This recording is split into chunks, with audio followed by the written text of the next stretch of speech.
313 জন সৈন্য নিয়ে আমি কেমনে যুদ্ধের ময়দানে যাব রে? হ্যাঁ, কাতার সৈন্যের সঙ্গে কেমনে লড়বো?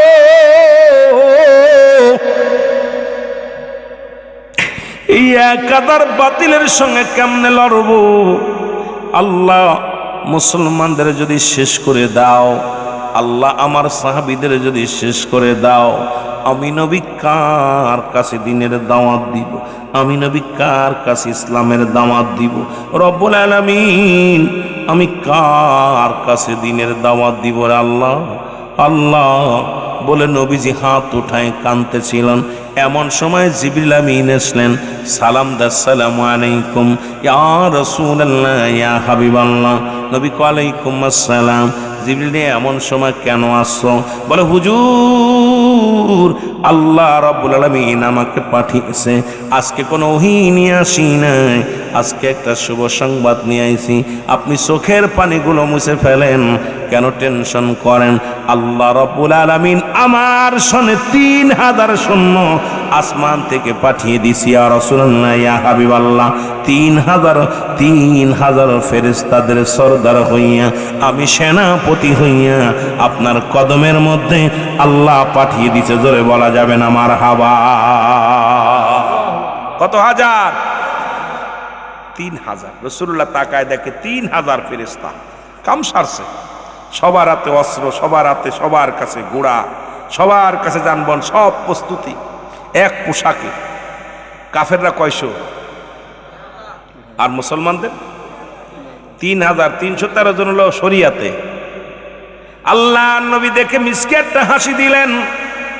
নবীজিকে বলতেছেন, নবীজি বলতেছে, জিবরিল বলে ইয়া রাসূলুল্লাহ ইয়া হাবিবাল্লাহ, শুধু 3000 নয়, আরো 5000 প্রস্তুতি আছে, শুধু আপনি হুকুম দিবেন। কারণ মোট 8000 ফেরেশতা রব্বুল আলামিন পাঠিয়েছে।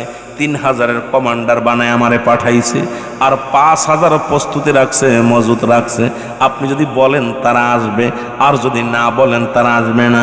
নবী গো, আপনি ঘোষণা করে দেন, যুদ্ধের ঘোষণা করে দেন, আর দেরি করেন না। আল্লাহ নবী বলে যুদ্ধ শুরু করে দাও।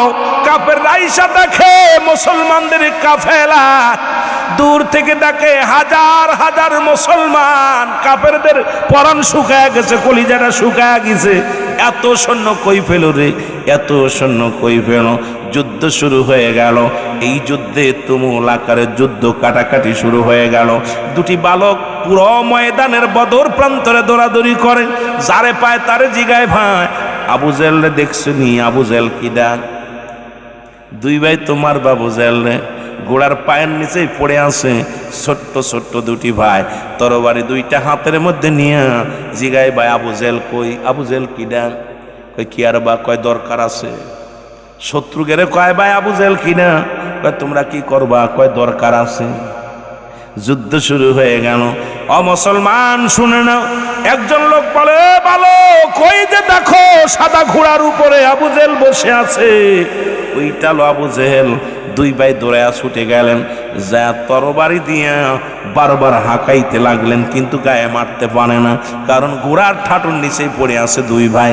আবু জেহেল রে কেমনে সোয়া পাবে? সোয়া পায় না। ছোট ভাই বড় বাইরে কয়ে, বাইরে এইভাবে তো মারা যাবে না, ওই ঘোড়া পর্যন্ত আমরা উঠতেও পারবো না, মারতেও পারবো না। তুমি একটা কাজ করো, সামনে থেকে ঘোড়ার পা দুটো কেটে দাও। আরো জোরে। ছোট ভাই কইছে, ভাই কি? আমি পিছনে তরবারি নিয়ে দাঁড়াই থাকলাম, তুমি ঘোড়ার পার মধ্যে পোষ লাগাই দেবা, আর ঘোড়া পড়ে যাবে, আবু জেহেলও পড়ে যাবে, মারবো পিছন থেকে। যুক্তি দেখছেন? কারণ ঘোড়ার পর তো মারা যাচ্ছে না। যে কথা সেই কাজ। আবু জেহেলের ঘোড়ার পায়ের মধ্যে কোপ লাগাই দিয়েছে বড় ভাই, আর ছোট ভাই পিছন তাই আবু জেহেলের একদম গর্দান ছাড়িয়ে দিয়েছে। মারহাবা বলেন না? পিছন থেকে যখন ছেড়ে দিছে, মুসলমান শোনে না, এদিকে আবু জেহেলের ছেলে, ও যুবক বন্ধুরা শোনো, আবু জেহেলের ছেলে উনি কি করলেন? উনি আসিয়ার মুসলমান ছোট ভাইয়ের হাতের মধ্যে একটা কোপ দিলেন। কোপটা দেওয়ার পর হাতটা পুরোটাই ঝরে গেল, সামান্য একটু চামড়ার মধ্যে ঝুলতেছিল। ছোট ভাই 8 বছরের বালকটা এই তরবারিটা, ডান হাতের তরবারিটা নিয়ে বাম হাতের মধ্যে নিয়ে আবু জেহেলের গায়ের মধ্যে কোপ শুরু করে দিলেন, বাম হাতটা কেটে ফেললেন, ডান হাতটা ডিস্টার্ব করতেছিল, পায়ের নিচেই দিয়া ডান হাতটা ছিঁড়ে ফেলায় দিলেন ছোট ভাই। দুটি ভাই এরপরে আবু জেহেলের ছেলে গর্দানের মধ্যে কোপ মারলেন, ছোট ভাই শাহাদতের পেয়ালা পান করলেন, বড় ভাইকে দুনিয়া থেকে বিদায় করে দিল, দুটি ভাইকে দুনিয়া থেকে বিদায় করে দিছে।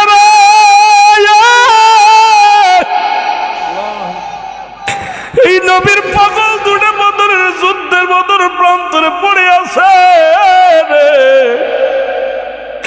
আল্লাহর নবী ডাক দিয়ে বলে, সাহাবীরা রে, শহীদের লাশগুলো আনো, শহীদের লাশগুলো আনা হলো। মুসলমানদের 14 জন শাহাদতের পেয়ালা পান করলো। কয়জন? শাহাদতের পেয়ালা পান করলো। কাফেরদের 70 জন বন্দী হলো, 70 জন মুসলমান এন্তেকাল মারা গেল। আমার বাবারা, আমার রহমতের নবীর সামনে বালক দুটির লাশ নিয়ে আসা হলো। নবীজি লাশগুলো ঘুরে ঘুরে দেখে আর কান্দে। আমার নবীজির চোখের পানিগুলো শুকায় না। আল্লাহ নবী চিৎকার মেরে বলে, রব্বে কারীম,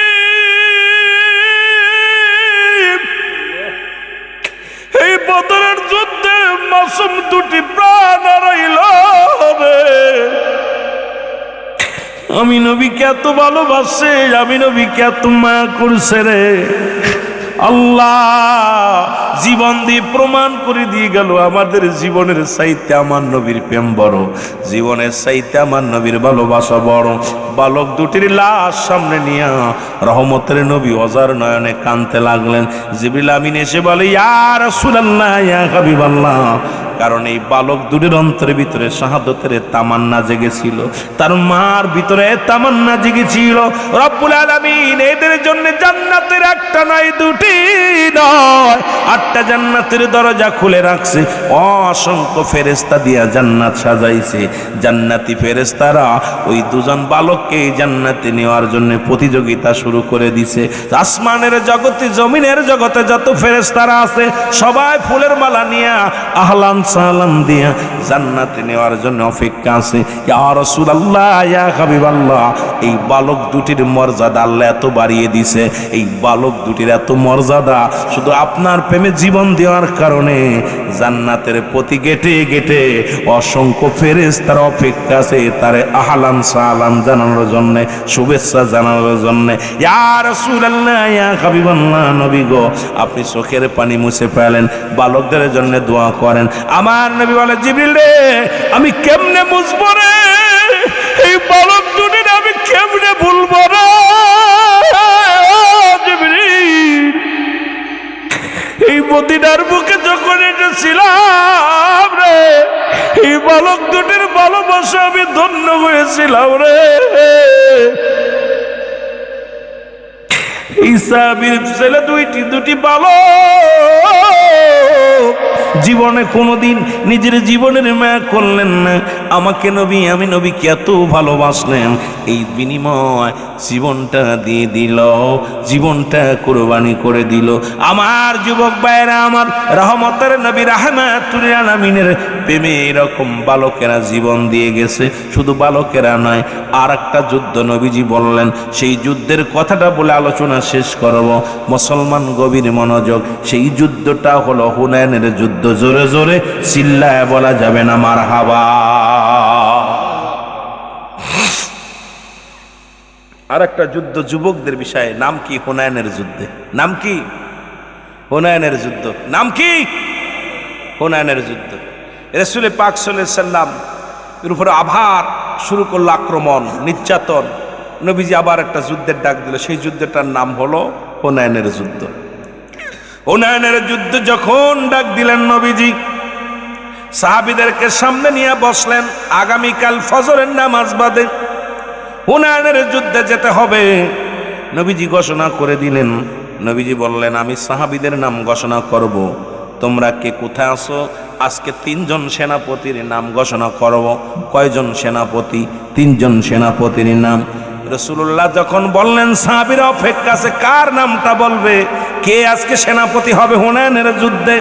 নবীজি নামটা ঘোষণা করলেন। এক নাম্বার নাম দিলেন হযরত হুযায়ফা রাদিয়াল্লাহু তাআলার নামটা। নবী যখন নামটা ঘোষণা করলেন, দেখ উপস্থিত যত মুসল্লি আছে এর মধ্যে হযরতে হুযায়ফা নাই। রাসূল পাক সাল্লাল্লাহু আলাইহি সাল্লাম বলেন, হুনাইনের যুদ্ধে এক নাম্বার সেনাপতির দায়িত্ব পালন করবে আমার হুযায়ফা। মারহাবা বলেন না। হুযায়ফা রাদিয়াল্লাহু তাআলা তিনজন সাহাবীর নাম ঘোষণা করলেন, তার ভিতরে এক নাম্বার কে? হযরত হুযায়ফা রাদিয়াল্লাহু তাআলা। আর ওদিনই হুযায়ফা মক্কা মদিনার সবচেয়ে সুন্দরী নারীর সঙ্গে বিবাহ। খুব খেয়াল করবেন, সুন্দরী নারীর সঙ্গে মক্কা মদিনার সবচেয়ে কিউট সুন্দরী সেই মহিলার সঙ্গে বিবাহ হচ্ছে। নবীজির সাহাবীরা বলে, ইয়া রাসূলুল্লাহ, ইয়া হাবিবাল্লাহ, আপনি হুযায়ফার নাম ঘোষণা করলেন, হুযায়ফা তো বিয়ে করতে গেছে, হুযায়ফা তো আমাদের মধ্যে নাই, হুযায়ফা তো শাদী মুবারকের জন্য মক্কা মদিনার সবচাইতে সুন্দরী নারীর সঙ্গে বিবাহের জন্য গেছে। আল্লাহর নবীজি একটা কাগজ নিলেন, পত্রের মধ্যে লিখলেন, আমার হুযায়ফা আগামীকাল হুনাইনের যুদ্ধে ফজরের নামাজ বাদে কাফেলা সারা হবে। ইতি তোমার নবী রাহমাতাল লিল আলামিন, আমি তোমার নাম ঘোষণা করলাম সেনাপতি এক নাম্বার। এই কাগজটা নবীজি লিখে একটা মুসলমান ইহুদির হাতে দিলেন, যাও নিয়ে যাও, হুযায়ফার বিয়ের কমপ্লিট হয়ে গেছে, শাদী মুবারক হয়ে গেছে, আনুষ্ঠানিকতা বাদ আছে, শুধুমাত্র দোয়া করে বিবির হাতটা ধরায়া দিবে, এইটা শুধু বাদ আছে। কাবিল কলমা সব কমপ্লিট, শুধুমাত্র আনুষ্ঠানিকতা মেয়েটার বাবা হাত ধরে জামার হাতে সুপে দিবে, এইটুকু সময় বাদ আছে।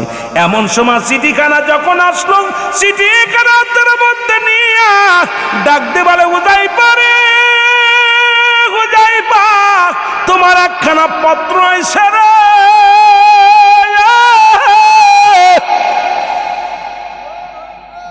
হুযায়ফা চিঠিখানা হাতের মধ্যে নিয়ে যখন পড়ছে, লেখা আছে, হুযায়ফা রে, আমি হুনাইনের যুদ্ধে তোমার এক নাম্বার সেনাপতি নাম ঘোষণা করলাম, আগামীকাল ফজরের নামাজ বাদে যুদ্ধের ময়দানে যেতে হবে।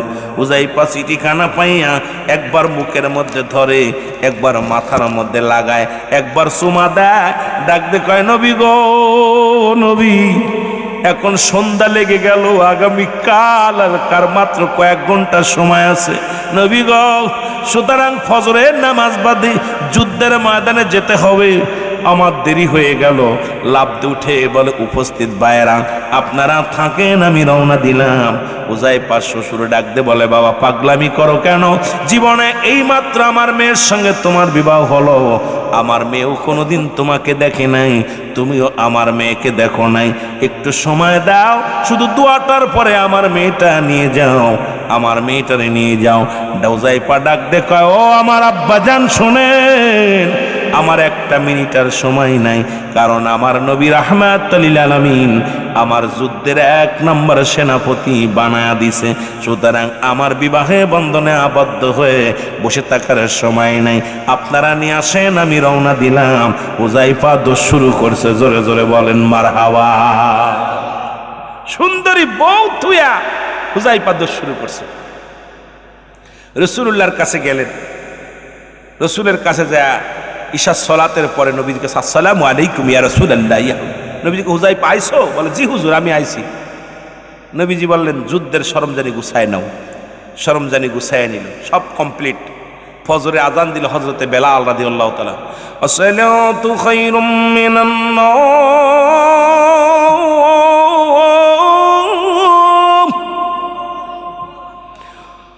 আল্লাহু আকবার,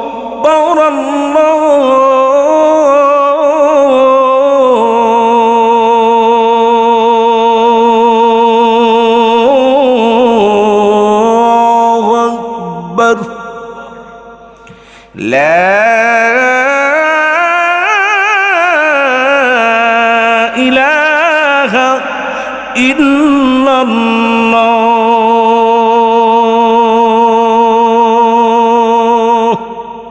সুবহানাল্লাহ বলেন না। আজান শেষ, রহমতের নবী ইমাম হলেন, আল্লাহর নবী ইমাম হইলেন, নামাজ আদায় করলেন।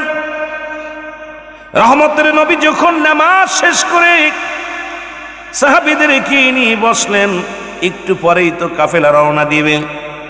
হযরত হুযায়ফার কাছে একটা চিঠি আসলেন, 3টা চিঠি আসলেন। প্রথম চিঠি আসলেন হুযায়ফার কাছে, চিঠি আসলেন, স্বামী জীবনে আপনি আমাকে দেখেন নাই, আমিও আপনাকে দেখি নাই। আমি জানি যেহেতু যুদ্ধের সেনাপতি 3 জনের নাম ঘোষণা করেছে, নির্ঘাত আপনি মারা যাবেন, শাহাদতের পেয়ালা পান করবেন। ইতিপূর্বে যত যুদ্ধে নবীজি একের অধিক সেনাপতির নাম ঘোষণা করেছে, সুতরাং সবাই দুনিয়া থেকে চলে গেছেন। আমি জানি আপনি ফিরে আসবেন না। একটা বার আপনাকে দেখতে চাই, আপনাকে দেখে আমি প্রাণটা জুড়াইতে চাই। কারণ আপনাকে যদি না চিনে রাখি, কিয়ামতের ময়দানে কেমনে আপনাকে চিনে নিব। স্বামীরে আয় আয়, একটা নজর আপনাকে আমি প্রাণ ভরে দেখব। হুযায়ফা চিঠি পাইয়া চিঠির মধ্যে লেখা দিলেন, বিবি, ও বিবি, তুমি আমারে ক্ষমা করে দিও, আমি তোমারে দেখা দিতে পারলাম না। কারণ আমার নবীর প্রেমটা আগে বড়। যতটুকু সময় আমি তোমার কদমে কাটাবো, তোমার কাছে কাটাবো, এই সময়টুকু আমি রহমতের নবীকে দেখে প্রাণ জুড়াইব। কারণ আমি আমার নবীর কদমের মধ্যে আছি। এখনই রওনা দিতে হবে যুদ্ধের ময়দানে, সুতরাং তুমি আমারে মাফ করে দিও। চিঠিখানা লিখে দিলেন। আবার একটা চিঠি আসলেন, চিঠির মধ্যে লেখা, ও বিবি, বিবি লিখলেন, স্বামী খোদার কসম আপনাকে আমি প্রেম বিনোদন করব না, আপনাকে ঠেকাবো না, বাধাও দিব না, সময় দেব না, আপনাকে দূর থেকে একটু প্রাণ ভরে দেখব। কারণ এখন যদি দেখে না রাখি, কিয়ামতের ময়দানে কেমনে আপনাকে চিনব। ও স্বামী, একবার আয় আয়, আমি আপনাকে প্রাণ ভরে দেখব। হুযায়ফা লিখে দিলেন, বিবিরে সম্ভব না, তুমি আমারে ক্ষমা করে দিও, আমার সম্ভাবনা দেখা করা সম্ভব নয়। আর একটা চিঠি আসলেন এরকম কাকতি মিনতি করে। 3 নাম্বার চিঠিটা তো এইরকম, বিবি অনেক করুণায় বিনয় করে লেখছে। বিবির চিঠিখানা হাতের মধ্যে নিয়ে হুযায়ফা চোখের পানিগুলো টাচ করে জমিনের ভিতরে পড়ে গেছে। নবীজি দূর থেকে তাকায় দেখে হুযায়ফার কাছে 3টা চিঠি আসলেন। নবীজি ডাকতে বলে, হুযায়ফা, তোমার হাতের মধ্যে কি? বলে, ইয়া রাসূলুল্লাহ, ইয়া হাবিবাল্লাহ, এটা আমার বিবির চিঠি নবী গো। 3টা চিঠি আছে নবী গো। বলে, কি বলতে চাও? বলে, হুজুর গত রাত্রে বিয়ে করেছি নবী গো, আমিও বিবিরে দেখি নাই, বিবিও আমার দেখি নাই। ইয়া রাসূলুল্লাহ, ইয়া হাবিবাল্লাহ, একটাবার দেখার জন্য বড় আফসোস জাগছে, একটাবার দেখার জন্য বড় অনুনয় বিনয় করেছি। ইয়া রাসূলুল্লাহ, ইয়া হাবিবাল্লাহ, আল্লাহর নবী কয়, হুযায়ফা, আমি তোমার বিদায় দিলাম, যাও তোমার বিবির সঙ্গে দেখা করে আসো, আর দেরি করো না, তাড়াতাড়ি যাও। হুযায়ফা বলে, ইয়া রাসূলুল্লাহ, আমি যুদ্ধে যাব। কয়, যুদ্ধে যাবে, তোমাকে কিছু সময় ছুটি দিলাম, যাও যাও, তুমি যাও, তোমার বিবির সঙ্গে দেখা করে আসো। জোরে বলা যাবে না মারহাবা। নবীজি ছুটি দিছে। নবীর কাছ থেকে ছুটি নিয়ে দৌড়ে চলে গেলেন বিবির কাছে। সালাম দা, আসসালামু আলাইকুম বিবি। ওয়ালাইকুম আসসালাম রে স্বামী। বলে, বিবি রে, আমি তোমার কাছে আসি। বিবি রে, তুমি আমাকে প্রাণ ভরে দেখে নাও, দেরি করো না, কারণ এখনই যুদ্ধের ময়দানে যেতে হবে। বিবি বলে, ইয়া আমার স্বামী, আমি আজকে আপনার প্রেম বিনোদন করব না, আপনাকে বাধা দিব না, ঠেকাইব না, আমার রূপ জৈবন দিয়ে আপনাকে ধরে রাখবো না। একটা মাত্র দাবি, সেই দাবিটা হলো আমি আপনার পাশে দাঁড়ায় 2 রাকাত নামাজ আদায় করতে চাই। একটু সময় দেন, আমি শুধু অজু করে আসি। ও বিবি অজু করে আসলেন, অজু করে আসলেন, স্বামী অজু করলেন, এবার 2 রাকাত নফল নামাজ পড়লেন। নামাজ পড়িয়া পাশাপাশি দুজন বসে আছে। বিবি ডাকতে বলে, স্বামী রে, আমি আজকে দোয়া করব রব্বে করিমের দরবারে, আপনি শুধু আমার সঙ্গে আমিন বলবেন, আর কিছু বলা লাগবে না, আপনি শুধু আমিন বলবেন, বাকিটা আমি বলবো। এবার মুসলমান শুনে নাও, হযরত হুযায়ফা যখন নামাজ শেষ করলেন, শেষ করে যখন হাতটা উঠায়া দিয়েছে, বিবি ডাকতে বলে, আল্লাহ রাব্বুল আলামিন,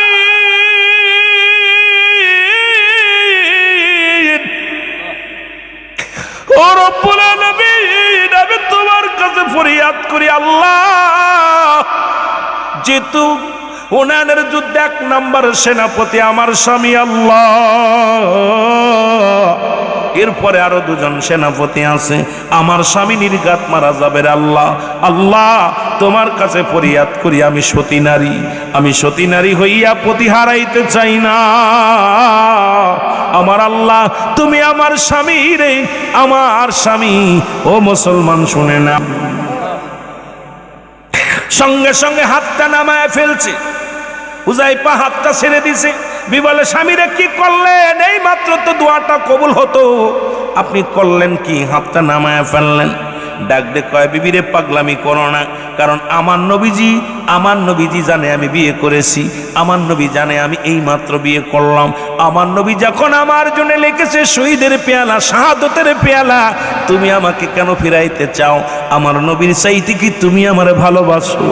আমার নবীর চাইতে পৃথিবীর মধ্যে কেউ ভালোবাসতে পারে না।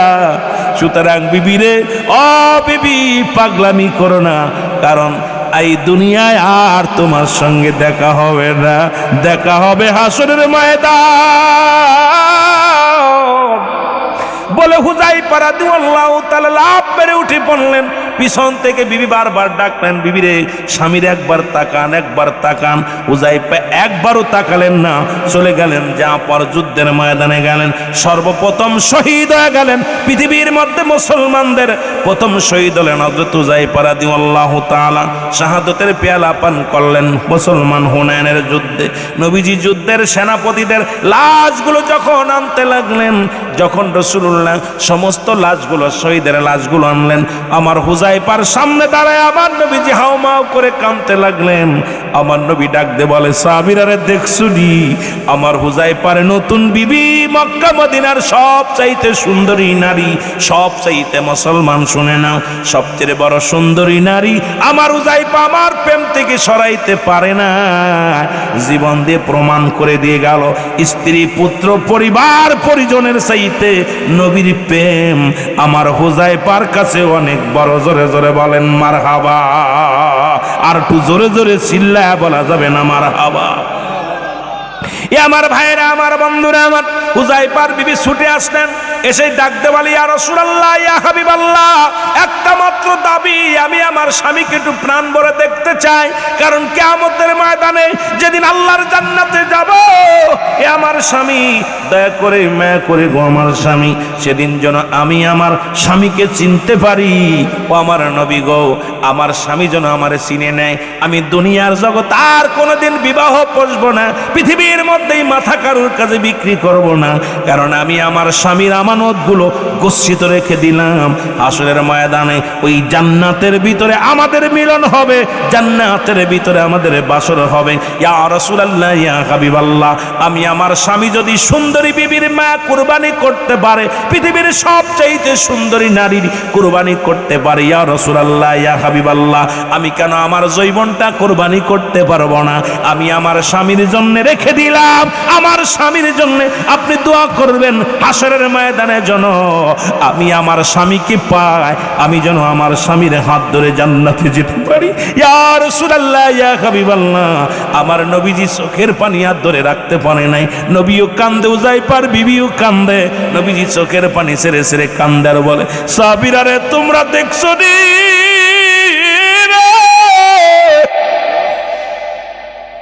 তোমরা দেখছো নি আমার হুযায়ফা জীবন দিয়া গেছে রে, আমি নবীরে ভালোবেসে। জিবরিল আমিন বলে, ইয়া রাসূলুল্লাহ, ইয়া হাবিবাল্লাহ, ওই 8টা জান্নাতের দরজাগুলো খুলে সুসাজিত করে অপেক্ষা আছে ফেরেশতারা, কারণ নবীর প্রেমিকরে জান্নাতের ভিতরে ঢুকানোর জন্য। দেরি হয় না, দেরি হয় না নবী গো, তাড়াতাড়ি বিদায় দেন হুযায়ফারে, কারণ ফেরেশতারা অপেক্ষা আছে তারে স্বাগতম জানানোর জন্য। সকাল থেকে ফেরেশতারা অপেক্ষা আছে, সবাই ফুল নিয়ে দাঁড়িয়ে আছে, মালা নিয়ে দাঁড়িয়ে আছে, কারণ স্বাগতম জানাইব, আপনার হুযায়ফারে জান্নাতে ঢুকাইব, সবাই অপেক্ষা আছে। আমার মুসলমান বাবারা, আজকে একটা রাত যারা কুরবানি করতে পারলি না রে যুবক, তোদের মতো যুবক দিয়া নবীর প্রেমিক কেমনে জান্নাত আশা করো? কারণ নবীর সাহাবীরা জীবন দিয়া নবীরে পাই না, নবীরে পাওয়ার জন্য জীবন দিয়া গেছে, জীবনের মায়া করে নাই, স্ত্রীর মায়া করে নাই, পরিবার পরিজনের মায়া করে নাই। আর আমরা যুবক একটা রাত কোরআনের মাহফিলে বইয়া নবীজির সাহাবীদের জীবনী, আল্লাহর নবী রাসূলের প্রেম আলোচনা শুনবো, তাও কপালে জোটে না। আমার মতো কপাল পুরা দুনিয়ার মধ্যে